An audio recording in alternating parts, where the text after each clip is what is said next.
Hello, everyone, and welcome to another episode of The Breeze. Breezeway Productions, The Breeze. We're bringing the latest in independent films and film festival news, and we have a great film that premiered at the Cinequest Film Festival, directed by Vivian Kerr, starring Anthony, Rapp, and Vivian as well. The film Scrap. How are you, Vivian and Anthony? Good. Thanks for chatting with us. Thank you. Yes. Right on. Well, thank you for taking the time to speak with me today about Scrap. So, Vivian, take it away and tell me a little about Scrap. So Scrap is a dramedy about a brother and sister who is a little bit estranged. When we start the film, my character Beth has recently been laid off, and she is living in her car and hiding that from her older brother Ben. And meanwhile, Ben and his wife Stacy are going through their second round of IVF and really struggling with the decision to whether or not to have a child. So the film is about the brother and sister reconciling and sort of helping each other overcome these difficulties in their lives. Yeah, so I was able to check out the trailer for the film, which is on your website. It definitely shows someone going through a lot of strife, living in their car, having difficulties with relationships. So maybe a lot of people that move to Los Angeles or live in Los Angeles can relate. I personally did have an experience where I lived in my car for about a year and a half, and that's just kind of the struggle for being out there. But Anthony, I'll turn it over to you. So tell me about how this script got into your circle and what you really enjoyed about it. Well, I was sent the short film version. We did a short few years ago now, and I love independent film. I love character-based stories about the real world that try to find interesting and complex and subtle ways of talking about stuff. And yeah, if you're going to have a film that deals with some form of homelessness, I would love for it to be a film like this where you really get to know the human beings involved. And that it feels thorny and interesting, and there's no easy answers to any of the questions that are raised, and so that really attracted me, and I had a great experience making the short. I did not know that Vivian was dreaming of a feature, so a couple of years later, when I got the word that there was a feature and I got to see the feature script, I was also really impressed with how she did expand it and held on to what was special about the short, which just made it even more special because everything got fleshed out in ways that were really meaningful. Nice. That's awesome to hear, because I know so many filmmakers or short filmmakers have the ambitions or the dreams of turning their shorts into features. So Vivian, do you want to expand on that, of the process of going from the short to the feature and how you're able to make that happen? Yeah, I think I sort of had the idea for the whole film even while we were shooting the short, and then it sort of just changed, as I was writing it, as I was working on it. I was taking it to writers' workshops in Los Angeles. I was getting feedback. I was doing the festival circuit with the short, hearing what the audiences asked me about at the Q&As afterwards, like what specifically they were interested in, and tried to put more of that in the feature. And one of the interesting things about taking it to these sort of writers' workshops in LA was so many people kind of had experiences like your own, Alex. People would come up to me at the bar afterwards and sort of take me aside and be like, well, when I first moved to LA, I didn't know anyone. And, there's about like 6 weeks where I sort of slept in my car until I could figure out a job and an apartment. And it seemed like it was really interesting to me that there were so many people who outwardly now you would look at them like, very successful or at least solidly middle class, who had these sort of chapters in their lives that they had never really talked about.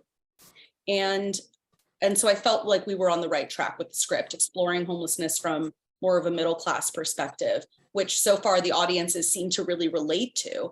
And I think there's been plenty of films about, people who are living in their cars that are drug addicts or, Sure. mentally ill. So I didn't want to go down that path. Yeah, I like I said, I connected with in 2011. I stayed at the Santa Monica hostel. I lived in my car until I found a place to live and a job, and showered at the Y and whole nine. And I know there's a whole unit of people out there that do this or have gone through that rough patch for whatever reason, whether it be shortage of work. And in this one, you're going through a serious rough time in a relationship. So tell me how you were able to direct the relationship between you and Anthony as you were struggling to really get on the same page together, since you're acting at the same time. I mean, it was just fun because, Anthony's such a good actor. I mean, he's such a good actor. And so, and because, we'd already met and done the short, there was like a comfort level, and it was just fun. It was fun to do these scenes. I mean, the brother-sister dynamic is very funny. You know, they're very, they love each other. They're very close to each other. You know, they're sort of like ride or die, but there's this inherent frustration, which is like, you know, you can't tell me what to do. Why won't you do what I tell you? You know, it's like, it's very funny. So it was fun to, you know, play those scenes with him. And he's, you know, again, just such an extraordinary actor. Like, he gives enough variety. We talked through, you know, doing different takes, slightly different ways. So there were some choices in the edit, but, you know, but by and large, there wasn't anything that he was doing that required a lot of like directing from me. That's very nice. Up, you know? Natural. Yeah. Any notes? None. Perfect. One take. Moving on. Fantastic. I mean, it was just sort of, you know, and again, this is like how I like to work as an actor with directors. You know, I always disliked it when directors would come in and kind of shut down my instinct. I was like, okay, like, can we just try this first? And then I'm open to trying anything else, but at least let actors follow their initial instinct is my feeling. Nice. Okay. And did you feel that way, Anthony, with her directing style? Letting you do. Yeah. No, totally.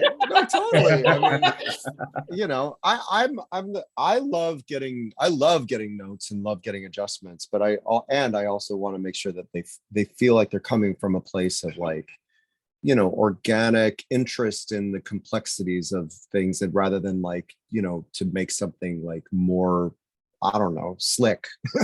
You know, I start to chafe when I feel like a director just wants me to do something just to make it feel like a certain way, as opposed to like really being interested in what's the truth of this moment. And Vivian was always interested in what the truth of the moment was. Nice. Awesome. Well, those are strong words and high praise for the directing ability for you, Vivian. My next to last question is, if you were to pitch this to audiences in your own words, how would you describe Scrap? Oh, if I may, since you've been doing this. Go for it. Scrap is a character-driven exploration about a complex relationship between siblings who love each other and also have to really navigate some difficult moments between each other. Nice. You know. The long and short of it. Well, thank you so much for putting them in your own words. And in closing, where can people go to find out more about Scrap and upcoming festivals, Instagram, website, things like that? You can go to our website is scrapthefilm.com. We have our all of our future screenings on there and our trailer. And then we're on Instagram and Twitter at Scrap the Film.